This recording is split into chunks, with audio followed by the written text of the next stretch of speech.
Brasil ocupa o 7º lugar no ranking mundial de empreendedorismo feminino. São 30 milhões de empresárias brasileiras. E para falar sobre o empreendedorismo e empoderamento feminino, eu recebo hoje a professora e doutora em educação e fundadora do Instituto Crescer, Luciana Alan, e a fundadora do Integral Woman, Tânia Trevisan. Também recebemos pelo Zoom a especialista em empreendedorismo periférico, Tássia de Carvalho. Sejam todas muito bem-vindas, tudo bem? Tudo bom, Ilka? Obrigada pelo convite. Tudo ótimo, nós que agradecemos a participação de vocês. Meninas, então, eu começo perguntando, como que a gente pode definir, se você quiser começar pra gente, o que é empreendedorismo feminino? Empreendedorismo feminino é quando nós temos as mulheres liderando um negócio, criando negócios e liderando o seu próprio negócio. É extremamente importante hoje no Brasil, pois por meio do empreendedorismo feminino, as mulheres podem conciliar mais a sua vida pessoal com a vida profissional e dar conta de todas as tarefas que elas têm no seu dia a dia. E quando você fala de tarefa, é interessante, né, meninas? Porque alguns estudos mostram que a mulher que ela trabalha fora, ela tem uma dupla e muitas vezes tripla jornada, né? É o cuidado com a casa, é o cuidado com os filhos, às vezes com outros familiares e além do cuidado com o trabalho que essa mulher tem ali, que garante a questão financeira, né? Então o empreendedorismo, ele se faz muito importante nesse sentido, né? Olha, quero dar minha opinião, então, o que eu considero empreendedorismo é, primeiro, você como mulher perceber seus talentos e pegar os seus talentos em mãos e botar ele para frente. O empreendedorismo, sim, ele pode vir desde tenra idade, né? Isso eu vejo pelo meu caso, aos 7 anos eu já estava sendo uma empreendedora. E hoje, sendo fundadora da Integral Woman e tendo as mulheres que estão dividindo dupla, tripla jornada, elas estão com uma cabeça muito melhor para dividir tarefas e vendo que não só no Brasil, mas fora do Brasil, visto que nossa rede é uma rede internacional, sim, as mulheres estão conscientes de que seus parceiros, né, eles são um conjunto, uma equipe. Não é só a mulher que tem a dupla jornada, o homem tem que compartilhar, né? Para os casos que são maridos, companheiros, namorados, noivos, mas que compartilham casa, que compartilham as tarefas e isso vem cada dia mais presente no cotidiano, até mesmo porque hoje eu moro na Europa, mas lá nós não temos o que o Brasil tem de ter uma empregada doméstica, né? Que possa ajudar nos serviços domiciliares, mas então você tem que compartilhar mesmo. Sim, e é interessante quando você fala de compartilhamento, porque por muito tempo se entendeu que as tarefas de casa, que o cuidado com os filhos era uma tarefa exclusiva das mulheres, quando na verdade não, né? É uma tarefa de todos que moram naquela casa, inclusive de homens e até crianças, né? Cada um tem ali o seu papel dentro de casa, é importante pensar nisso, né? É esse o rumo que nós acreditamos e estamos trabalhando, da divisão de tarefas do lar. Sim. E fora do lar também. É importante, né? Isso. E nessa semana, onde a gente comemora o Dia Internacional da Mulher, a gente vai falar com a Tássia, que ela fala um pouquinho pra gente, Tássia, do seu trabalho, o que é o empreendedorismo periférico? Então, o empreendedorismo periférico, ele é voltado para ações, no nosso caso, ele é voltado para ações e negócios de impacto social, principalmente em territórios periféricos. Então, a gente entende que o nosso trabalho pode fomentar a base da pirâmide, então, principalmente mulheres pretas que estão em territórios marginalizados, e não somente do Rio de Janeiro, mas como de São Paulo e outras regiões do Brasil, mas nós, em 7 anos de empresa, já atendemos clientes da Noruega, da Suíça, da Austrália, dos Estados Unidos, porque essa demanda de impacto social ela é muito latente em todas as partes do mundo. E o empreendedorismo periférico também é uma forma que mulheres encontram de ter o seu sustento, porque muitas vezes, por causa dos filhos, ou por causa de problemas de saúde, ou questões pessoais de cada uma, sim, elas têm uma questão que elas nem sempre conseguem um trabalho formal, em que às vezes ela vai encarar 2, 3 horas de trânsito todos os dias, e além disso vai trabalhar por mais 8, 9 horas, e nisso tudo você somando já tem 12 horas dessa pessoa em função do trabalho. E aí ela às vezes tem filho pequeno, não consegue empreender, não consegue trabalhar fora, então às vezes ela começa a fazer um bolo, ou fazer roupa, ou fazer um lanche, fazer coisas para fora, e assim nascem vários negócios aqui no Brasil, entendeu? Sim. Por necessidade, na verdade. Então, é bem diferente do empreendedorismo tradicional que a gente tem, que a pessoa se planeja e organiza para poder fazer o seu negócio.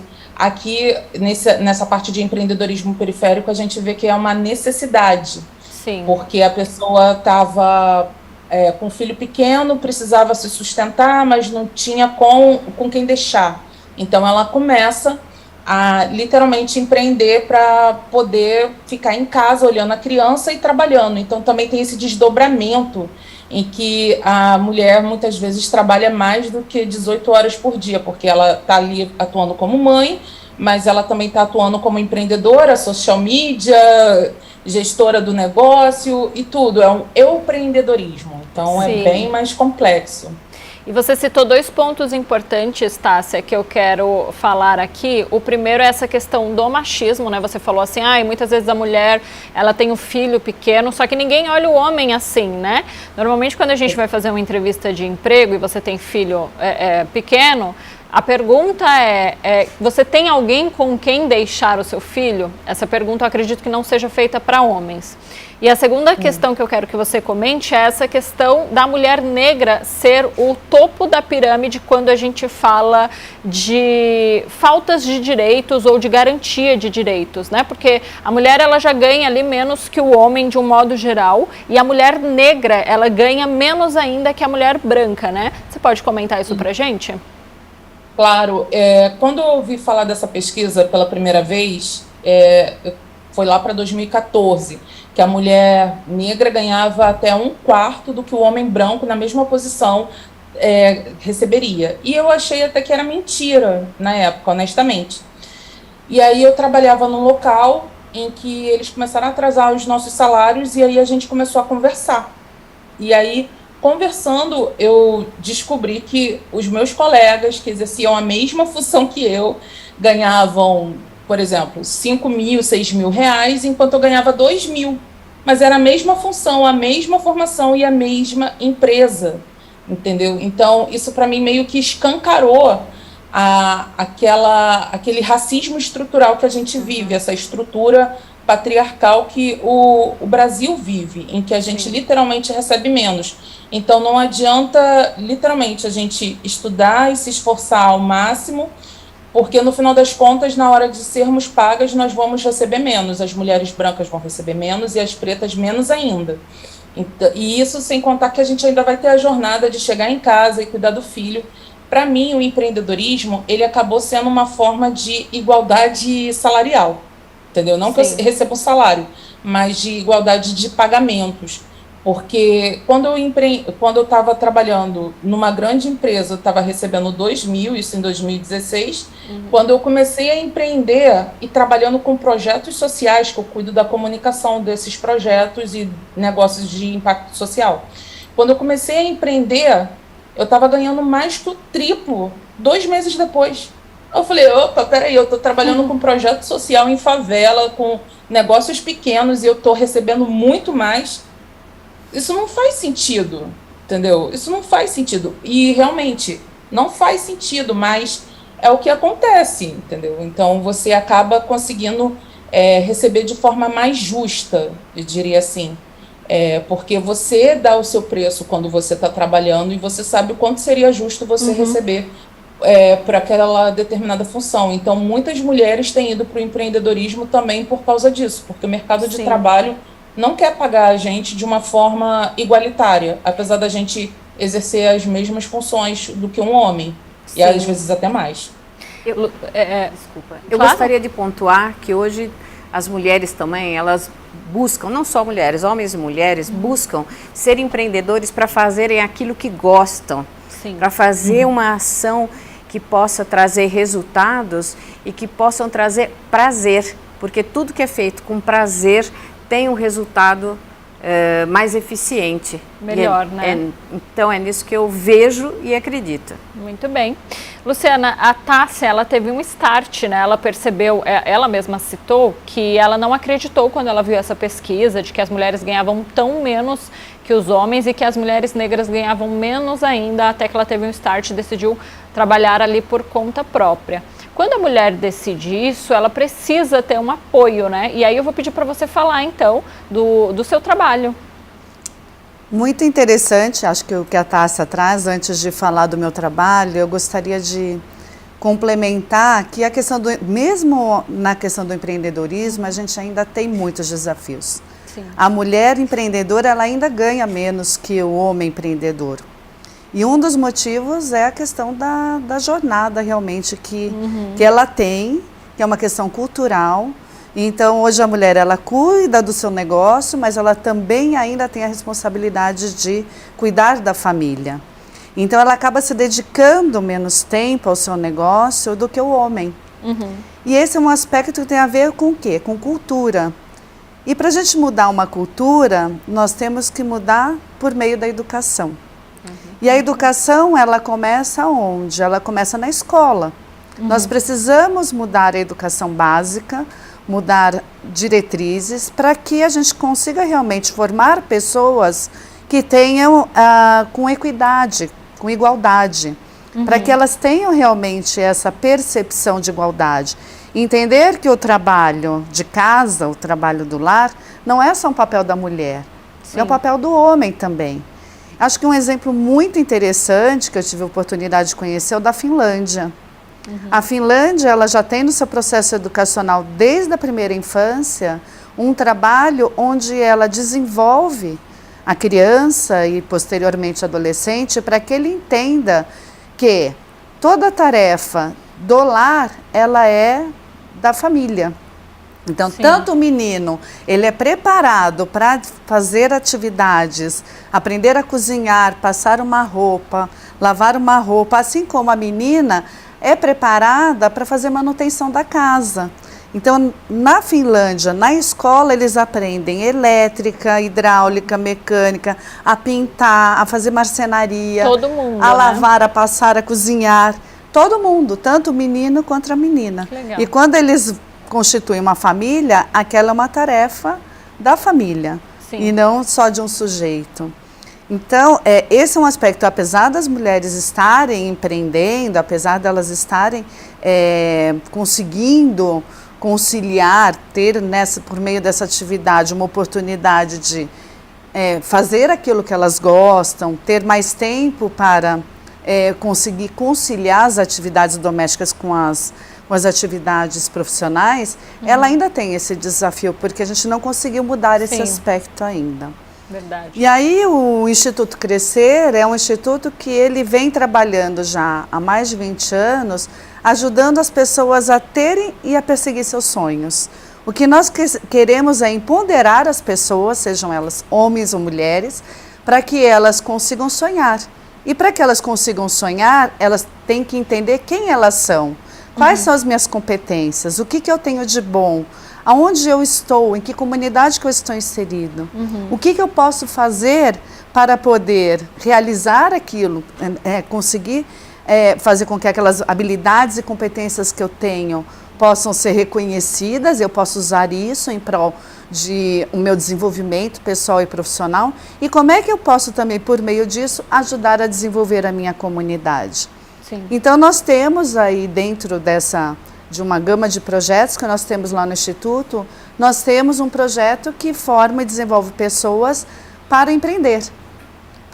É um projeto que chama o Geração Crescer, onde só o ano passado nós envolvemos mais de 90 mil pessoas, a grande maioria que acabou se formando, que aproveitou toda essa formação, que é uma jornada formativa, são mulheres.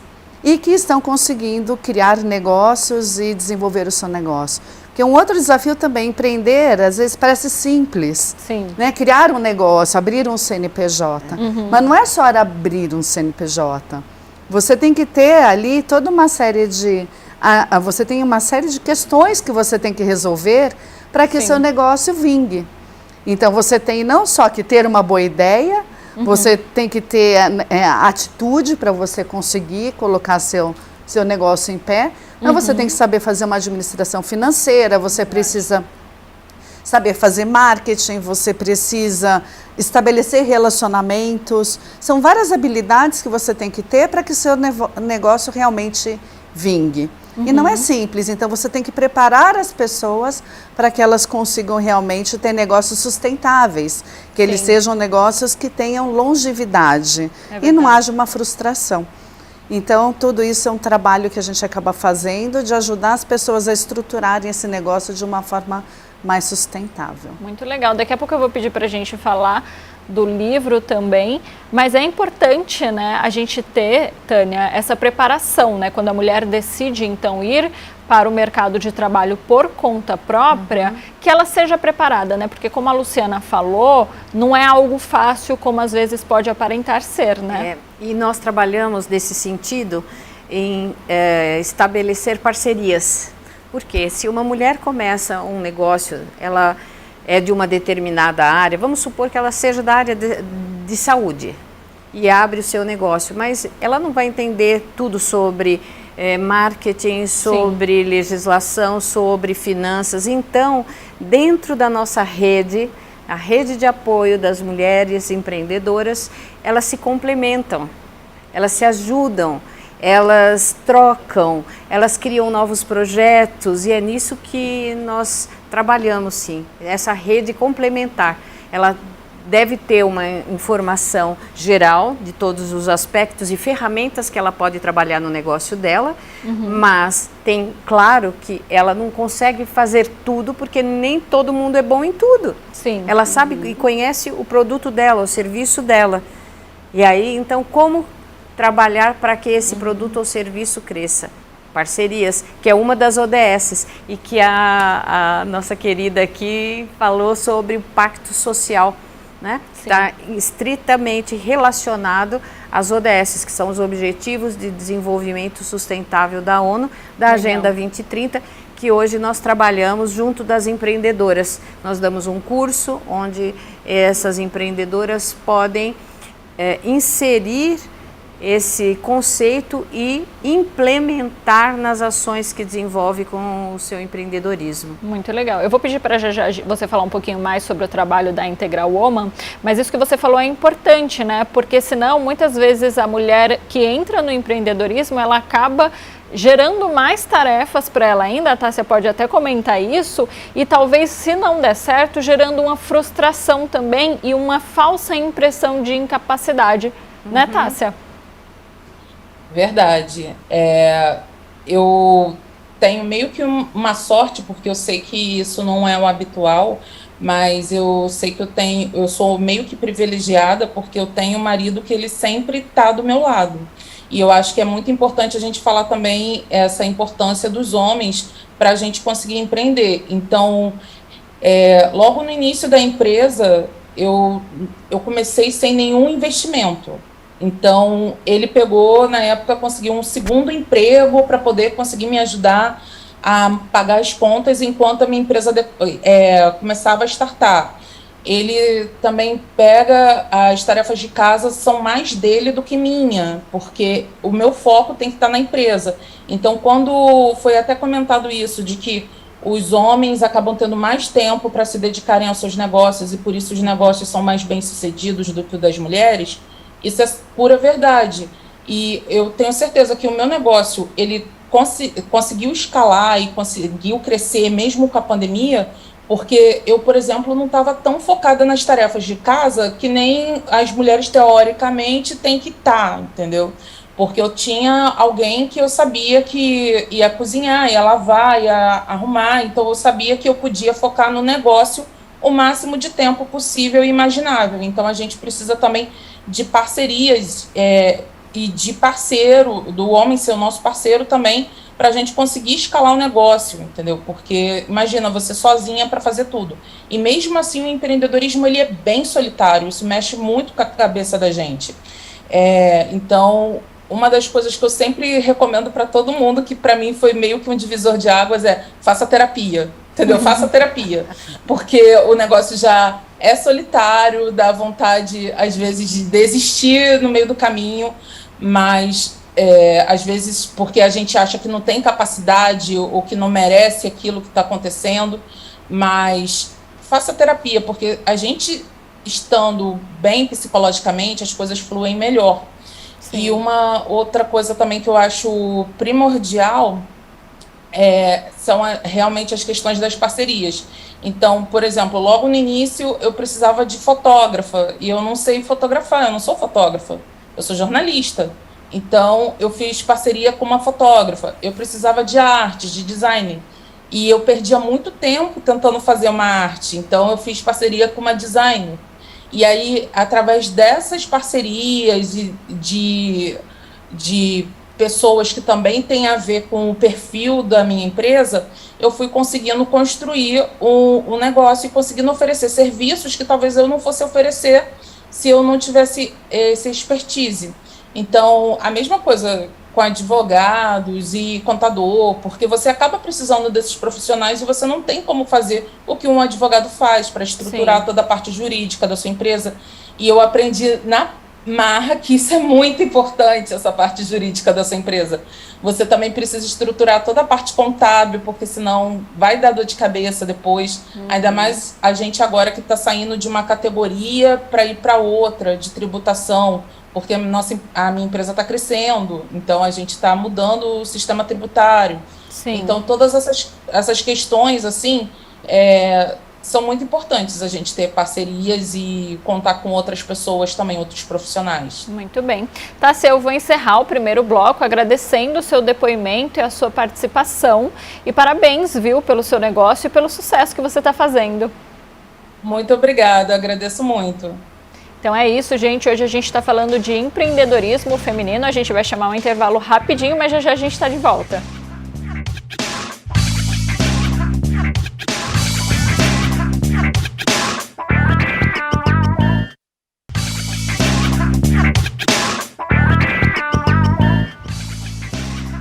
Voltamos para o segundo bloco do Alesp Cidadania e hoje a gente está falando de empreendedorismo feminino. No final do primeiro bloco eu me despedi da Tássia, mas ela vai continuar com a gente aqui, então deixa essa despedida aí para o final. Tânia, você quer comentar o que a gente estava falando agora no final do primeiro bloco? Pois é, super bacana o que a Tássia falou, que é isto. Ela foi fazer terapia e faz terapia para dar suporte para tudo que ela tem que desenvolver enquanto empreendedora. Você, fazendo parte de uma rede que tem outras mulheres que te dão apoio nessas ferramentas, quer seja o direito, contadora, quer seja terapeuta, isto é o que a Integral Uma faz, né? Uma rede de mulheres empreendedoras pelo mundo, cada uma dentro da sua área, e umas ajudam as outras, quer seja com o seu serviço profissional, quer seja desenvolvendo as parcerias, quer seja trazendo conhecimento, porque nós realizamos uma reunião mensal via Zoom, porque cada país tem seu fuso horário, a gente procura adequar. Nós temos as reuniões 1 a 1, onde as empreendedoras se conectam, contam mais sobre o seu projeto, o seu serviço, o seu produto, e aí nascem coisas lindíssimas, como nasceu o nosso livro. Ah, que legal. Né? Quer falar um pouquinho de como surgiu a Integral Woman e também do livro pra gente? Pois é, a Integral Woman surge porque eu havia residido em Portugal, chego no Brasil e começo a falar das minhas experiências enquanto diretora de uma agência de eventos lá, o que o país tinha de bonito e como conectava mulheres, porque nós, na história de Portugal, tivemos mulheres muito importantes que mudaram o país, até mesmo a filha do nosso Dom Pedro, que lá é o Dom Pedro IV, aqui o Dom Pedro I, a Dona Maria, conseguiu fazer grandes coisas enquanto uma imperadora lá. Bem, isso para dizer que toda vez que eu falava de Portugal, de uma viagem linda em palácios, castelos, fortes, fortalezas, as mulheres faziam assim, eu quero. Então, eu faço um projeto de levar 15 mulheres para conhecer e ter essa vivência de mulher empreendedora lá. E lanço dentro do Consulado de Portugal e depois começo a fazer as reuniões com as mulheres. E nesse trajeto, que era meu objetivo, fazer uma viagem uma vez por ano com mulheres. Isso toma um outro tamanho. A ONU Mulher vê o projeto, me chama para um Fórum Mundial de Mulheres Empreendedoras e aí eu falo, meu Deus, eu só queria levar 15 mulheres para se tornarem rainhas e princesas numa viagem e agora começa a tomar outro rumo. A viagem chamava-se Tour Cultural das Poderosas, em 2014. Foi lançado dia 8 de março, o Dia da Mulher, aqui em São Paulo. E quando eu vou para o Fórum Mundial, eu falo, não posso falar que eu tenho uma viagem que chama Tour das Poderosas e a reunião das mulheres empreendedoras, empresárias, Sim. de atitude. Bom, como que eu vou fazer? Porque o que eu quero fazer é desenvolvimento pessoal, profissional e cultural com as viagens para abrir cabeças, para conectar mulheres. Sim. E então, quando eu falo isso, uma amiga de marketing fala assim, o que você está fazendo? Eu quero uma mulher integral. Você vai para um fórum mundial em inglês, como que chama isso em inglês? É mesmo. Integral Woman. Bom, ponto. Ali eu patenteei a marca. Surgiu. E surge, vamos chamar oficialmente, como marca patenteada. E o projeto de conectar mulheres, de trazer esse desenvolvimento. Isso faz 9 anos. Dia 8 esta semana, fará 9 anos de Integral Woman. Sim. E ela cresceu e outros países. Eu quero participar, como é que eu faço? Então, é uma comunidade lusófona, na língua portuguesa, em diversos países. Legal, muito bem. E o livro Uma Viagem Espiritual para Empreendedoras? Pois é, este é o terceiro livro de uma trilogia. O primeiro foi composto por 12 mulheres, que não eram só brasileiras. Eu tive uma angolana participante, uma mulher do Cazaquistão. Quer dizer, sabe, vai crescendo. No segundo livro, Uma Viagem para Empreender 2, com 15 mulheres que pegaram uma linha, viajaram e mudaram a vida, eram funcionárias de alguma entidade e aí se tornam empreendedoras. E esse número 3 são mulheres, são 21 mulheres que viajaram ou tiveram uma experiência espiritual fortes, e estão empreendendo de uma forma ainda mais ampla. O prefácio de William Sanches, o do primeiro livro, o prefácio da Leila Navarro, o segundo da Luísa Helena Trajano, ou seja, a gente faz parcerias até mesmo com pessoas que são inspiradoras para nós, mulheres empreendedoras, né? Muito bom.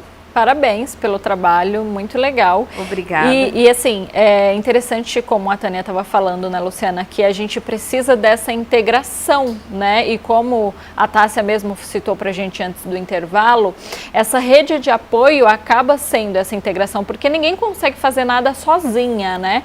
E existe essa falsa ideia de que o empreendedor ele pode trabalhar sozinho e de que ele não precisa dessa rede de apoio, né?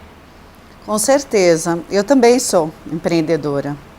O Instituto Crescer esse ano ele faz 23 anos. Uau. Então é um empreendimento, vamos dizer que de sucesso. Sim, certamente. Né? Já sobreviveu a tantos governos, a tantas situações adversas e está aí firme, fazendo um trabalho bonito e reconhecido hoje já por muitas empresas que apoiam a nossa causa.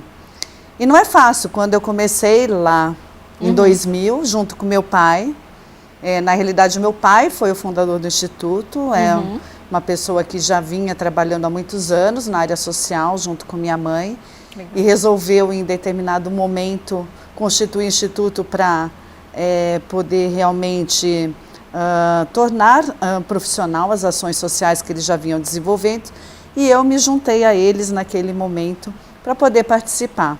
Nunca imaginei que 23 anos depois nós estaríamos com um trabalho que hoje, no ano passado, nós estivemos em mais de 500 municípios no Brasil com atividades, com parceria com mais de 10 grandes empresas, fazendo um trabalho que é de muita expressão. Sim. Mas nunca imaginei, quando começamos lá numa salinha, com um sonho, uma situação familiar, chegar hoje numa instituição que tem mais de 80 pessoas envolvidas no dia a dia da operação do Instituto. Então não é simples, é muita coisa que nós temos que aprender. Então, além de estabelecer uma rede, que sem dúvida é extremamente importante, nós temos que ter em mente, quem é empreendedor, que você não vai dar conta de tudo sozinho. Sim. E que nem sempre o que você vai fazer sempre é o melhor. É verdade. Porque a tendência que a gente tem é se apegar ao negócio e achar que só nós sabemos fazer. Então, só eu sei fazer, o que eu faço é melhor, ninguém vai fazer igual eu faço. E você, para crescer, você tem que desapegar. Você tem que acreditar no potencial das pessoas que estão à sua volta. Você tem que dar espaço, voz e vez para essas pessoas. Hoje eu tenho uma equipe muito próxima de mim, que é um comitê gestor. Legal. Que são 5 pessoas que hoje estão junto comigo pensando no Instituto. O meu pai hoje já está com mais idade, ele acompanha mais de longe todo esse projeto. E tem outras 5 pessoas que hoje me ajudam a pensar o Instituto. Sendo que nesse grupo a grande maioria são mulheres, né? Então nós temos aí 2 homens e 3 mulheres e temos hoje um grupo de 10 coordenadoras que são 10 mulheres. Muito bom. É uma equipe muito bacana que hoje eu reconheço a competência dessas pessoas e acredito no potencial delas para a gente construir junto toda essa história. E o que é muito bacana, que eu acho que nós temos que pensar sempre, é na condição da mulher dentro dessa estrutura. Sim. Então, todas essas pessoas que estão hoje conosco no Instituto, elas têm espaço para trabalhar, para organizar suas atividades de casa. Elas têm a liberdade de estar no escritório, no espaço físico que nós temos hoje aqui em São Paulo, Sim. ou trabalhar de casa. Porque nós acreditamos na responsabilidade das pessoas. Elas têm entregas a fazer, elas têm um compromisso com o Instituto, mas eu não preciso controlar horário. Eu não preciso controlar a vida particular dessas pessoas. Ela Sim. pode ir ao parque, se ela quiser ir ao parque numa manhã com seus filhos, e depois voltar para casa e se dedicar ao Instituto. Isso porque é ela bom, sabe né? o que ela tem que fazer, ela sabe, e a gente tem hoje uma dinâmica onde nós conseguimos nos organizar de forma que as entregas sejam feitas. Sim. E que a gente consiga conciliar essa vida profissional com o pessoal sem... Você não precisa inventar uma história que agora de manhã eu quero ir ao parque com os meus filhos. Você pode ir. Você pode ir porque você já combinou comigo, temos combinados, que depois você vai me entregar aquela atividade até o final do dia, por exemplo. Sim. E é legal entender isso também como empreendedorismo, né? Entender que o empreendedorismo é um trabalho sério, que ele precisa de metas e que ele precisa dessa rede de apoio, essa troca de cultura que vocês falaram que é tão importante e que na prática faz acontecer, né? E acreditar no potencial das pessoas que estão à sua volta. Muito não achar bom. que só você vai conseguir dar conta de tudo, que você não cresce, não desenvolve. Eu endosso isso porque nós somos um negócio social. Né? Sim. A Integral Uma é um negócio social, onde nós trabalhamos com as embaixadoras. Então, nós temos embaixadoras em várias cidades, em vários países. E qual é o trabalho dessas embaixadoras? Elas são empreendedoras e, ao mesmo tempo, hoje elas ainda são embaixadoras voluntárias, que convidam outras mulheres para participar e que trazem um conteúdo de conhecimento. São todas top de conhecimento, cada uma na sua área, e isso vem trazendo um upgrade para o grupo. Essas mulheres empreendedoras são mulheres já em nível universitário, têm um empreendimento que pode ser nacional, internacional, e por isso elas fazem parte dessa rede. Sim. Mas o bacana de tudo é que elas trazem, sim, esse compartilhamento enquanto embaixadoras. Nós temos também nossas reuniões, cada uma tem a sua atividade, em algum momento estamos todas juntas. Muito bom. E Tássia, as meninas falaram aqui um pouquinho do negócio delas, eu vou pedir para você falar também para gente hoje com o que você trabalha, que eu fiquei curiosa e amei essas imagens de fundo, viu? Essas aqui são de clientes meus, tem algumas coisas aqui de clientes. Legal. Tem também algumas de eventos que eu estive, tem uns prêmios aqui atrás também. Muito bom. Então, eu fundei a primeira agência de comunicação do Brasil que trabalha exclusivamente com ações e negócios de impacto social. E a gente já atua nessa área há 7 anos, vai fazer 7 anos agora em junho, na verdade. E nesse período a gente já atendeu mais de já passou de 120 clientes únicos e mais de 200 recorrências. Então a gente tem clientes tanto de pequenas favelas e periferias do Brasil, quanto organizações internacionais. Já atendemos a Brasil Foundation, a Globo, a Farm, a FLUP, a Favela Mundo. Tem uma galera bem grande que a gente atende. E cuidando da comunicação como um todo dessas organizações. Muito bem. E de onde surgiu a ideia, ou vem desse sangue de jornalista que você tem? Então, eu trabalhava num jornal aqui do Rio e eu cobria justamente o lado positivo de favelas e periferias. Legal. E aí eles fizeram agora se chamam de layoff, né? Que é demissão em massa. A gente chamava de passaralho, mas é layoff. Mudou o nome, né? Mudou o nome, mas continua sendo a mesma coisa, né? Ficou chique agora, né? Eu saí num layoff, entendeu? Então é assim, é mais ou menos assim agora. Então eu tive um layoff em 2016 e eu tinha certeza absoluta que eu não ia receber nada, porque, apesar de ter carteira assinada. E aí, eu não recebi nada até hoje. E aí eu falei assim, nossa, eu preciso fazer alguma coisa, porque na época eu estava fazendo quimioterapia, eu tenho lúpus, e eu tinha que pagar a quimioterapia. E eu falei assim, como é que eu vou fazer? Ah, já sei. Eu acho que eu consigo arrumar umas matérias para uns projetos sociais. E eu comecei assim, despretensiosamente, sem R$1 no bolso, com uma mão na frente e outra atrás. E aí eu falei isso no Facebook, e aí veio uma galera e poucos meses depois eu já estava atendendo 10 clientes ao mesmo tempo, e o negócio começou a escalonar de uma forma que eu não estava prevendo, entendeu? E aí eu tive que sair correndo atrás de Sebrae, e aprender precificação, e aprender gestão, porque isso não te ensina na faculdade de comunicação, e estruturar um negócio que fosse sustentável e rentável.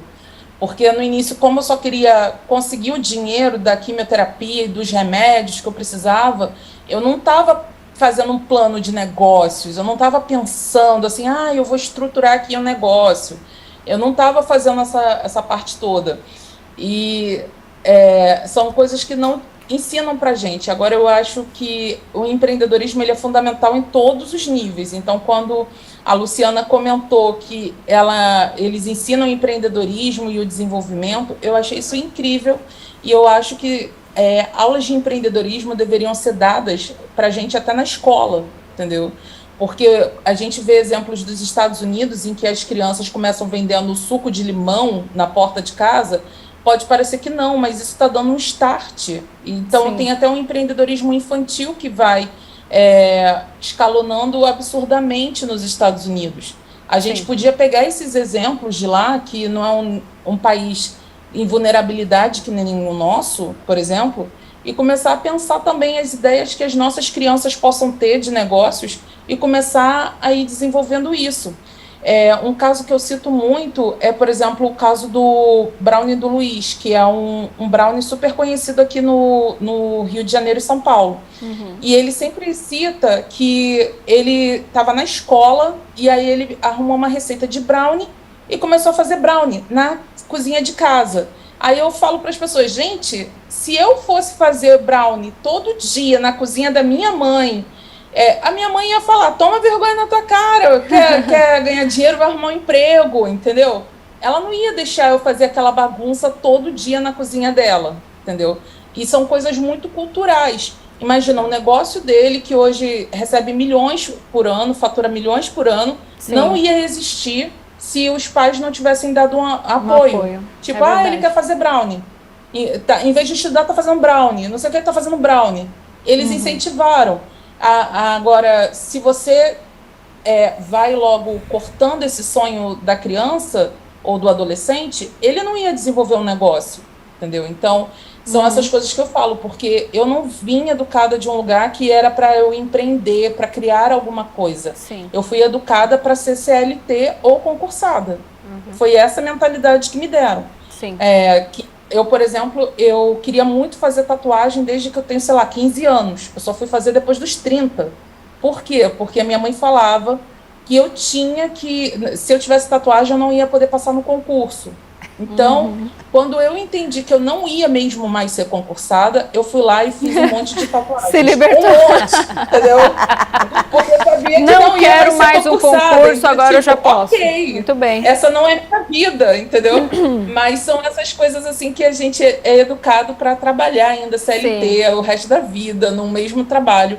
E essas crises econômicas que têm acontecido nos últimos anos, eles têm mostrado que muitas vezes não tem mais emprego formal, mas tem trabalho. Tem entendeu? trabalho, sim. Tem trabalho. E as pessoas, elas não são educadas com essa visão de que você pode pegar, sei lá, 2, 3 trabalhos e ter uma renda muito maior do que o CLT e pagar a sua autonomia e alguma coisa assim e conseguir ter um sustento bacana. Elas são educadas para serem CLTs, por isso que às vezes ficam 2, 3 anos desempregadas, procurando emprego, não tem emprego. Não tem emprego. É verdade. Infelizmente, é verdade. A gente tem que se adaptar à realidade, senão a gente vai passar fome, entendeu? Não tem emprego. É verdade. Mas tem trabalho. Mudar essa visão. Mas tem trabalho. É um fato, então, Tássia.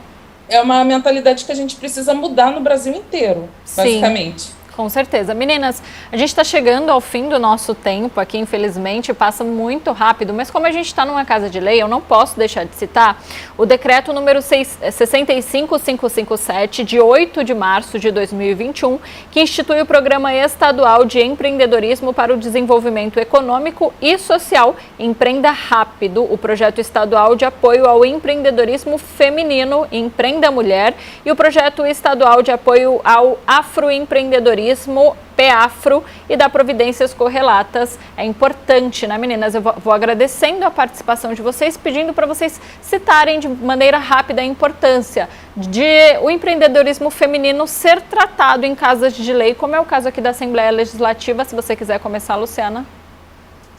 Ilka, sem dúvida, é extremamente importante a parte legal e o apoio a toda essa rede para que ela seja reconhecida.